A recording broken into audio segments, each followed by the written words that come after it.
The बहुजन आवाज मोमबत्ती प्रज्वलित करून कार्यक्रमाची सुरुवात करतो. जय भीम नमो बुद्धाय. मी सदानंद खिल्लारे. आपण पाहतात द बहुजन आवाज. तारखेडा येथे 2 दिवसीय धम्म परिषद संपन्न. कारंजा तालुक्यातील तारखेडा येथे 2 दिवसीय धम्म परिषदेचे आयोजन दिनांक 4 एप्रिल व 5 एप्रिल रोजी संपन्न झाले. धम्म परिषदेच्या पहिल्या दिवशी सर्वप्रथम पूजनीय भंते व गावातील समस्त उपासक उपासिकाच्या उपस्थितीत पंचशील ध्वजाचे ध्वजारोहण झाले. त्यानंतर भंते सत्यानंद महास्तवीर, भंते सुबोध स्थिर, भंते रट्टपाल यांच्या हस्ते दीपप्रज्वलन करून धम्म परिषदेचे रीतसर उद्घाटन झाले.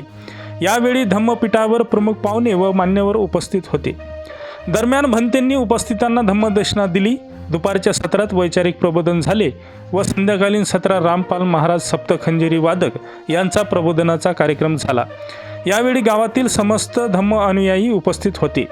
धम्म परिषदेच्या यशस्वीतेसाठी सिद्धार्थ नवयुवक मंडळ तारखेडा, रमाई महिला मंडळ तारखेडा तसेच गावातील समस्त तारखेडावासियांनी परिश्रम घेतले. आमच्या पुढील बातमीच्या अपडेटसाठी चॅनलला आत्ताच सबस्क्राईब करा. व्हिडिओला लाईक आणि शेअर जरूर करा. धन्यवाद. आम्ही भंते द्वारतेना मया कथं सब प्राधं खमथमे म्हणते द्वितीयंपि ओकास वंदामि तयेना मया कथं सब अपराधं खमथमे म्हणते तृतीयंपि ओकास वंदामि भन्ते द्वारतयेना मया कथं सब अपराधं खमथमे भन्ते ओकास अहं भन्ते त्रिशरणेन सह पंचशीलं धम्मयाचा मी अनुग्रहं कत्वा शीलं देत मे भन्ते. नमो तस्सा भगवतो अरहतो सम्मा संबुद्धस्स तिमग्न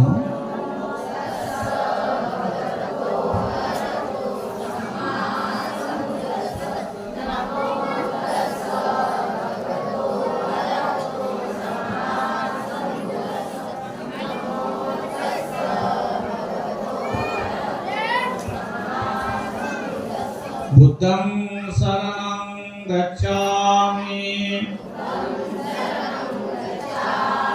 धम्मं शरणं गच्छामि संघं शरणं गच्छामि द्वितीयंपि बुद्धं शरणं गच्छामि द्वितीयंपि धम्मं शरणं गच्छामि द्वितीयंपि संघं शरणं गच्छामि तृतीयंपि बुद्धं शरणं गच्छामि तृतीयंपि धम्मं शरणं गच्छामि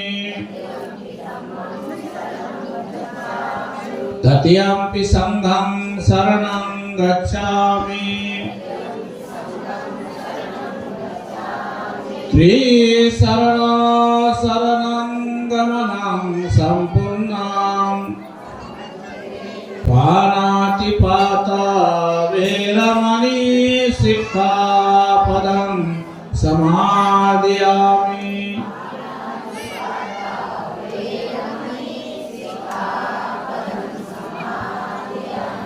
अदिन्नदाना वेरमणि सिक्खापदं समादयामि.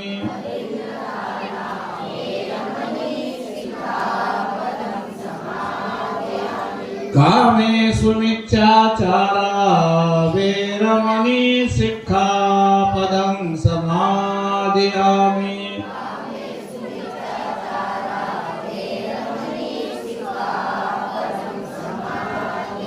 मुसावादा वेरमणि सिक्खापदं समादयामि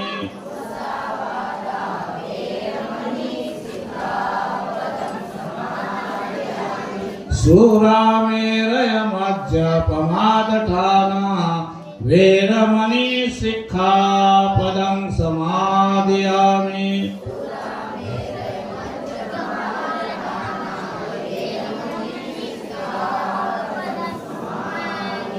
तिसरणेन सह पंचशीलं धम्मं साधुकं सुरक्षितं तत्वा अपमादेन शीलसम्पादेतव्यं साधु साधु साधु बुद्धं नमामि धम्मं नमामि संघं नमामि। या सर्व महापुरुषांना मी प्रथम वंदन करतो, तसेच बौद्ध भिक्षूंना सुद्धा वंदन करतो। आज या कारखेडा गावामध्ये 2 दिवसीय बौद्ध धर्म परिषद त्याचं आयोजन केलेलं आहे आणि त्यानिमित्तानं तथागत भगवान गौतम बुद्धाचे विचार जनसामान्यापर्यंत पोहोचावे, सर्व मानव जातीच्या कल्याण व्हावं या दृष्टिकोनातून हा तथागत भगवान बुद्धाचा धम्म आहे। म्हणून सर्वांनी बौद्ध भिक्षूंच्या वाणीमधून तो समजून घेण्याचा प्रयत्न करावा अशी मी सर्वांना आग्रहाची विनंती करतो आणि इथेच 2 शब्द माझे बंद करतो।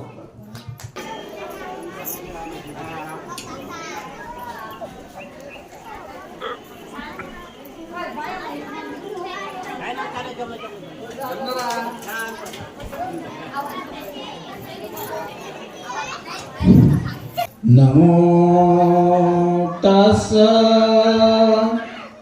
भगवतो अरहतो सम्मा सम्बुद्धस्स नमो तस् भगवतो अरहतो सम्मा सम्बुद्धस्स सुखो बुद्धानुपादो सुखा सधम्म देशना सुखा संगस्य सामवी समज्ञान तपोसुखो। अर्थात बुद्धाचा जन्म होणं हे सुखकर आहे, त्यांचा धम्म श्रवण करणं हे सुखकर आहे, आचरणाचं तप करणं, एकत्र येऊन संघटित होऊन संघामध्ये एकत्र येऊन तप करणं हे उत्तम मंगल आहे। हा जो महामंत्र तथागतांनी बहुजनाच्या हितासाठी बहुजनाच्या सुखासाठी दिला त्या तथागतांना त्रिवार अभिवादन। ज्यांच्यामुळे तुम्ही आम्ही बौद्ध आहोत, मान सन्मानाचं सुखाचं जीवन जगत आहोत, ज्यांच्यामुळे गुलामीच्या दास्तेतून आम्ही मुक्त आहोत, बोधिसत्व डॉक्टर बाबासाहेब आंबेडकर यांना त्रिवार अभिवादन। आणि माझे नेहमीचे सहकारी पूजनीय वदंत सुबोध स्थवीर जे धम्मप्रकाश विपसना केंद्राचे सेक्रेटरी आहेत, सोबतच यवतमाळ जिल्हा भिक्खू संघाचे कोषाध्यक्ष आहेत, आमचे नेहमीचे सहकारी वंते रट्टपाल, त्याचप्रमाणे ज्यांचा आमचा मी 14 वर्षाचा असताना तेव्हापासून परिचय आहे, धम्मप्रचारक हिरामनजी पांडे, तसाच मेश्राम साहेबांचा पण परिचय आहे, त्यांच्यामुळेच तो परिचय झाला होता। सोबतच जे या क्षेत्रामध्ये पंचकोशीमध्ये धम्मविधी संस्कार त्याचप्रमाणे अनेक धार्मिक कार्यक्रम राबवतात, प्रचारक आहेत, असे ओमप्रकाशजी पाटील, सोबतच मंचावरील पाहुणे शेंडे साहेब,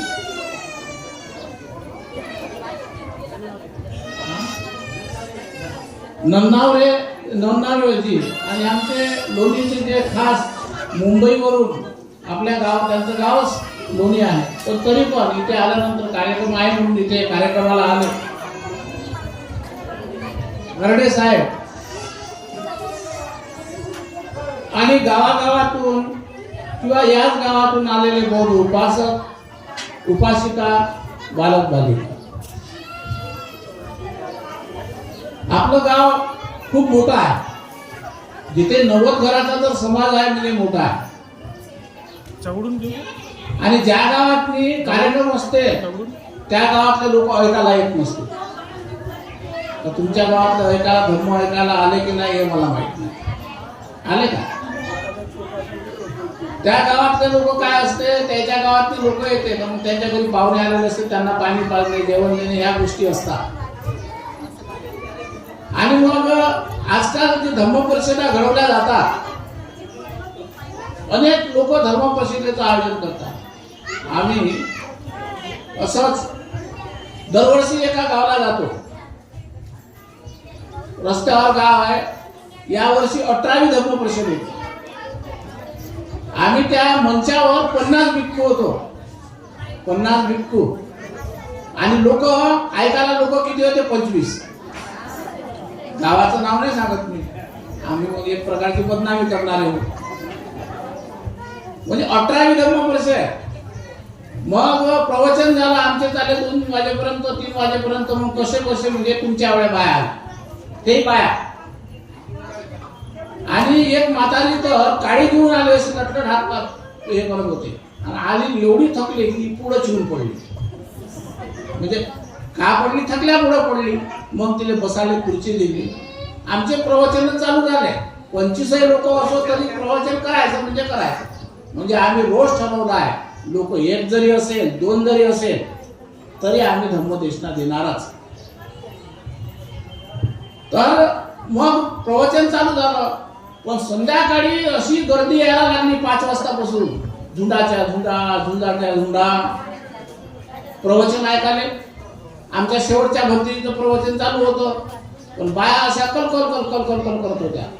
आणि मग कलकल का करते बाया? तुम्हाला ते गाण्याच्या वाट पाहून झाल्या. ते भरतीची काही संपलं नाही. लोक चिठ्ठी देत आहे, भरती संपवला. ते भरतीचे म्हणे मी आता बोलणारच, कारण आता लोक आले. सकाळपासून कोणीच नव्हतं. आता इकडे गाण्यावाले वाट पाय, इकडे लोकांना वाटे भरतीचे उठून गेले पाहिजे, असं त्याचं प्रवचन चालू. आणि मग संध्याकाळी जाण्याचा टाईम होता. तिथे येणार होती ती बाई, नाही का जास्त, तिला आता पोलिसांनी नाही केलं होतं, म्हणजे केस टाकली. अंजली भारती ते येणार होती. काय लोकांना आनंद. आता तिच्या याच्यात जोश आहे, शिवाय लय देते ते लोकांना. पण आंबेडकरवादी लोकांनी शिवाय. तर काय झालं की मग ती येणार होती आणि तिनं फोन केला की मी आता जवळच आहो. त्या भरतीचे माणूस चूप करा, म्हणजे भरती झालं ना आता तुमचं. आणि मंडप फुल भरू आणि प्रवचनाला पोहोचू. आता मला तुम्ही सांगा, याला कारणीभूत अंजली भारती आहे काय? याला कारणीभूत कोण आहे? समाज आहे. कारण समाजाला धर्म समजला नाही, समाजाला बौद्ध धर्म समजला नाही. मग त्याला दोषी कोण आहे? त्याला दोषी समाज दोषी काय आहे की समाजानं धम्मप्रचारकांचं ऐकलं नाही, बाबासाहेब आंबेडकरांचं ऐकलं नाही, भिक्खू संघाचं ऐकलं नाही आणि भगवान बुद्धाचं ऐकलं नाही. कारण भगवान बुद्धाच्या पहिलेही आपण काय म्हणतो? आम्ही बाबासाहेबाला मानतो. मग आम्ही जर बाबासाहेबाला मानणारे लोक असतो तर बाबासाहेब आंबेडकरांनी जो आम्हाला बौद्ध धर्म दिला आणि बाबासाहेब आंबेडकरांनी जो भगवान बुद्धांनी त्यांचा धर्मग्रंथ लिहिला त्याला वाचन केलं असतं आणि त्या प्रकारे वागलो असतो. आपण नाराज खूप म्हणतो, आमच्या बाबांनी रस्ता दिला त्या रस्त्यानं आपण गेलो. त्या रस्त्यानं आपण आहोत काय? म्हणजे हा धर्म घरात शिकवायला पाहिजे. आम्ही पुण्या गावात जेव्हा जातो तर 5 घरं धर्म विचारानं वागणारे असतात. विहारामध्ये किती लोक येते? बाया येते, 50च्या जवळच्या 60च्या जवळच्या विहारात कधी जेवण लेकरं जेवण काय येतात काय नाही. धर्मांतराला किती वर्ष झाले? 70 वर्ष झाले. 70 वर्ष कमी नाही हो. 70 वर्षात तुम्ही 2 मजली बिल्डिंग बांधता. 70 वर्षात तुम्ही म्हातारे होता. पण विचाराने म्हातारे नाही झाले. बुद्धाच्या बाबासाहेबांच्या विचाराने म्हातारे नाही झाले. आणि आजची शोकांतिका पाहायला मिळते, त्याला दोषी कोणी भिक्खू समजा नाही, बाबासाहेब नाही, त्याला दोषी आम्ही. त्याचं कारण काय? बाबासाहेबांनी जसं त्यांना तसं स्वीकारलं नाही. एका गावामध्ये गेलो, असेच तुमचे लेकरं जे खेळून जायला असे लेकरं खेळत होते. आम्ही त्यांना चॉकलेट दिले, बोलावल्यानंतर त्यांना म्हटलं की बाळा तू इकडे, तू कोण बौद्ध आहे का? तर म्हणते हो बौद्ध आहे. चॉकलेट घेतले. मग गोड गोड बोलायला लागला तो पोरगा पोरगी. लेकरं 4-5 जण. आम्ही चॉकलेट वाटत असतो कधी कधी. मग त्याने नाव विचारले, काय नाव आहे काय नाही. तू कोण आहे? तर म्हणे आम्ही बौद्ध. मग तू बौद्ध आहे? खरंच बौद्ध आहे का? तर म्हणे हो. मग म्हटलं सांग बरं बौद्ध म्हणजे काय? तर बौद्ध म्हणजे आमच्या घरात बाबासाहेबांचे बुद्धाचे फोटो आहे म्हणून बौद्ध. त्याचं खोटं आहे का? त्याचं अजिबात खोटं नाही. कारण त्याला तेवढाच अक्कल आहे आणि ते शाळेमुळे आले. स्वतःची अक्कल लावली त्यानं, पण घरातली अक्कल नव्हती. कारण घरात त्यांना शिकवल्या गेलं नाही की बौद्ध म्हणजे काय. आता बौद्ध म्हणजे मग काय? पहिले हा प्रश्न आहे. बौद्ध म्हणजे तो मनुष्य की ज्या बुद्धाला बुद्धत्वाची प्राप्ती झाली, त्या बुद्धत्वाच्या तत्वज्ञानावर, त्या बुद्धाला जी ज्ञानाची प्राप्ती झाली, त्या ज्ञानाच्या विचारावर, तत्वावर चिंतन करणारा वर्ग, आचरण करणारा वर्ग, वागणारा वर्ग म्हणजे बौद्ध. हे लोक बौद्ध. मग आमचे लोक चिंतन करते काय, वाचन करते काय? आपले लोक वाचन एवढं करते की आता तर कामावर जाणाऱ्या बाहेर रात्रभर 1:30 वाजता पुस्तक वाचते. तुम्ही पुस्तक वाचता का? अरे पण फेसबुक तर वाचता.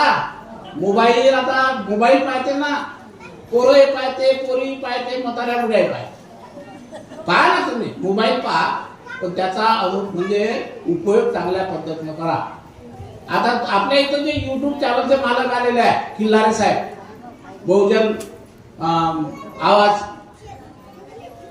युट्यूब चॅनलचे, ते आम्ही विचार करत होतो की या युट्यूब चॅनलवर खूप प्रचार झाला बौद्ध धर्माचा. लोक कमसे कम पुस्तक नाही वाचत तर युट्यूब तरी पाहायला लागले.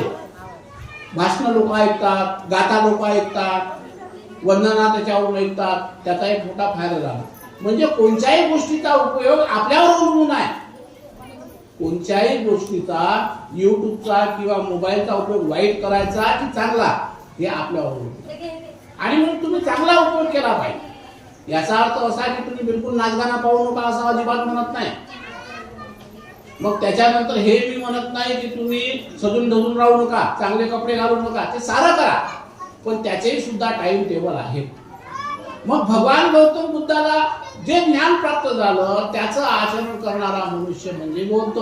आता बुद्धाला काय ज्ञान प्राप्त झालं?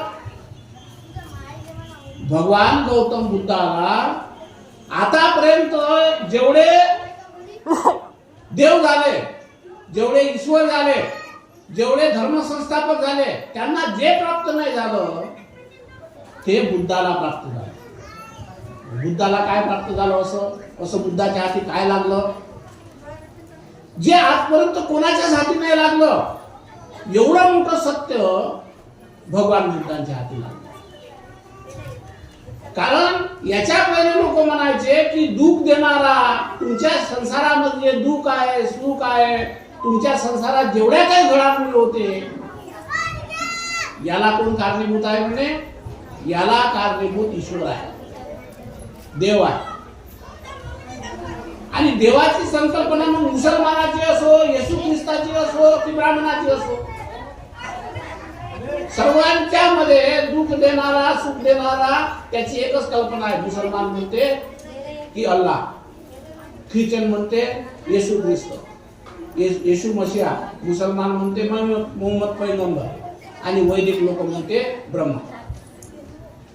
आता असं जर असतं तर पहिले ब्राह्मणाच्या हाती काय होतं? ब्राह्मणांना पूजा पाठ केलं पाहिजे, ब्राह्मणांना यज्ञ केलं पाहिजे, ब्राह्मणांना म्हणजे न्याय दिला पाहिजे, ब्राह्मणांना पूजा केली पाहिजे.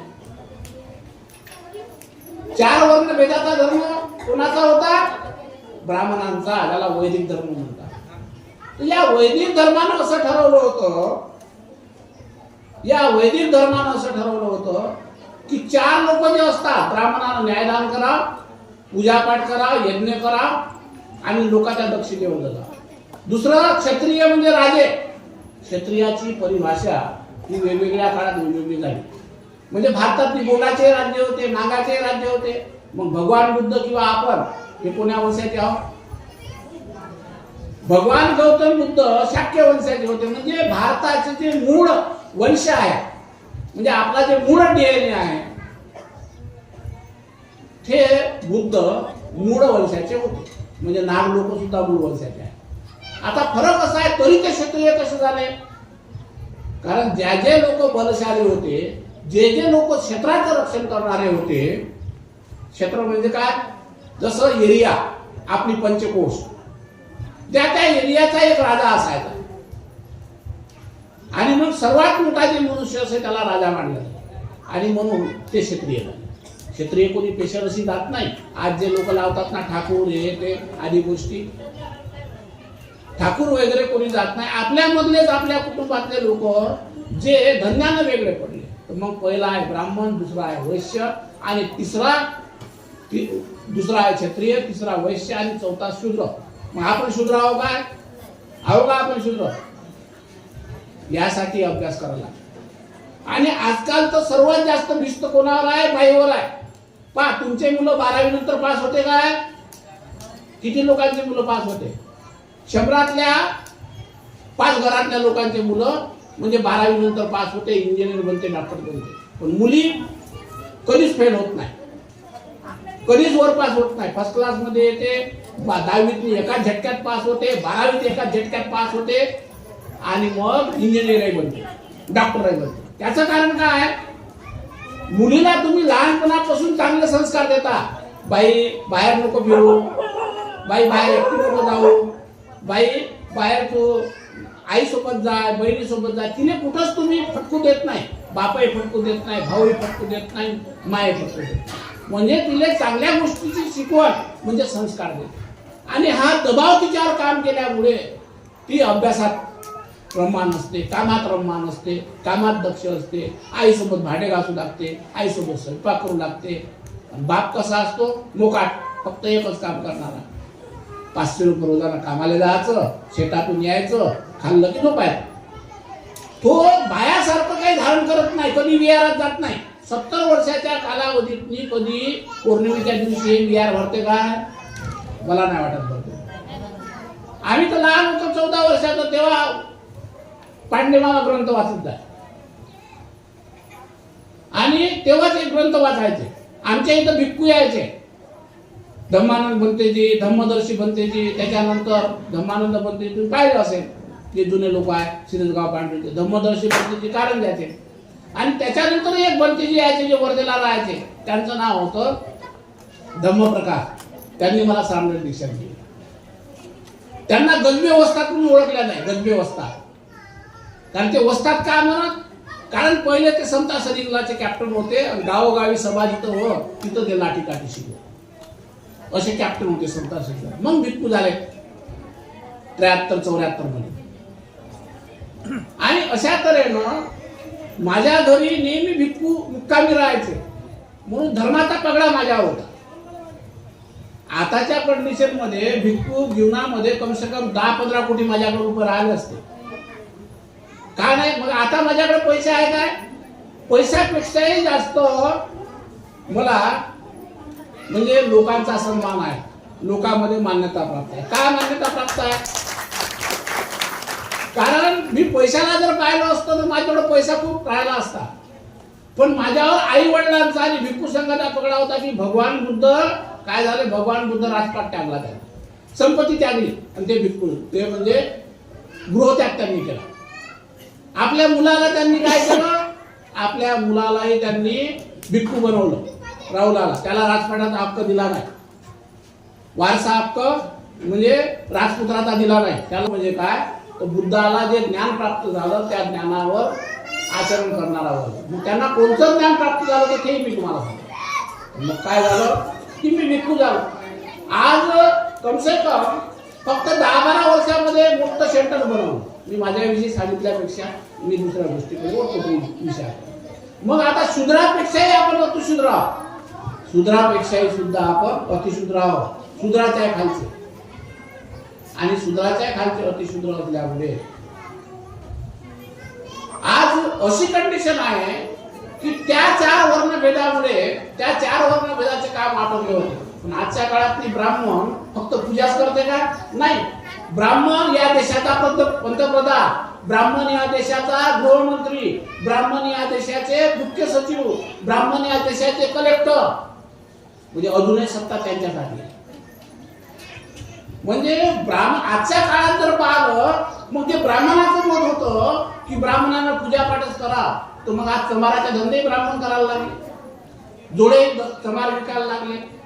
मग ह्या जर धर्माच्या गोष्टी खऱ्या असत्या, देव, ईश्वर, अल्लाह, ब्रह्मा यानं काय केलं म्हणते दूध देणं यांच्या हातात असते, तर मग सुख कोण आले? त्याला तर पूजापाठावर आले पाहिजे. म्हणून बुद्धाचं मत असं आहे की अशी अलौकिक कोणी शक्ती नाही,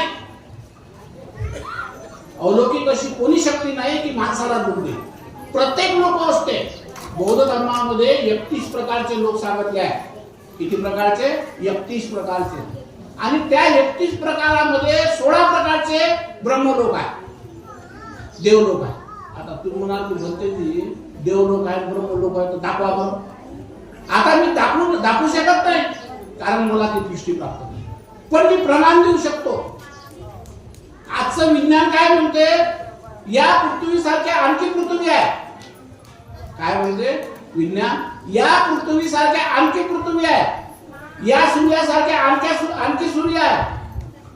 जर या सूर्यासारख्या आणखी सूर्य असतील, या पृथ्वीसारख्या आणखी पृथ्वी असतील, तर मग हे लोक ब्रह्मलोक का असू नये? कारण भगवान बुद्धांनी 2570 वर्षापूर्वी सिद्धांत मांडला. कोणता सिद्धांत मांडला? की या मनुष्य लोकासारखे आणखी लोक आहेत, मग ते प्रगत असतील. मग ते प्रगत का आहेत? ते पुण्यकर्मानं प्रगत असतील, त्यांच्यामध्ये आणखी कोणती चांगले बल असतील. जसं शिक्षण घेतल्यानंतर कोणी डॉक्टर बनतो, कोणी मास्टर बनतो, कोणी इंजिनियर बनतो, ते त्याच्या कर्माचं बळ आहे. तसं धर्मक्षेत्रामध्ये सांगल्या जाते. काय सांगलं जातं धर्मक्षेत्रामध्ये? धर्मक्षेत्रामध्ये सांगितल्या जाते की आपल्या कर्माने देवलोक प्राप्त करता येते, ब्रह्मलोक प्राप्त करता येते, आणि 16 या गोष्टीला. परंतु ज्या धर्माचं ज्ञान भगवान बुद्धांनी आपल्याला दिलं, बाबासाहेब आंबेडकरांनी दिलं, त्याचं आचरण याच जीवनात जर केलं, म्हणजे या जीवनात प्रेझेंटमध्ये, तर प्रेझेंटमध्ये जर केलं तर आपल्या जीवनामध्ये संसारामध्ये कधीही दुःख येणार नाही, कधीही भय निर्माण होणार नाही, कधी व्याधी निर्माण होणार नाही, कधी पश्चाताप करायची पाळी येणार नाही, कधी शत्रू निर्माण होणार नाही. पण तो मार्ग काय आहे जे भगवान बुद्धांनी आपल्याला सांगितलं की संसाराबद्दल दूर होऊ शकते आपल्या कर्म.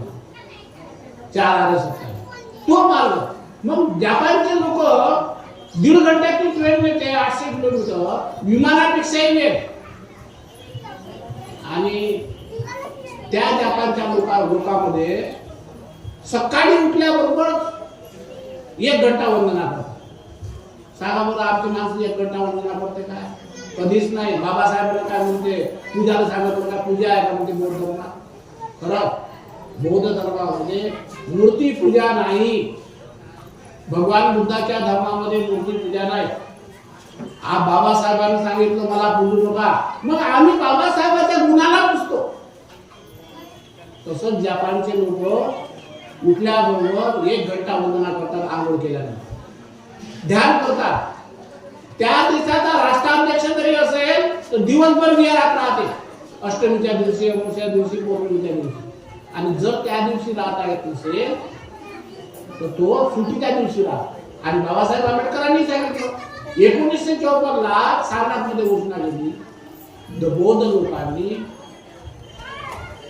दर उपोषणाच्या दिवशी किंवा दर रविवारी कुठे जावं बुद्ध विहारात.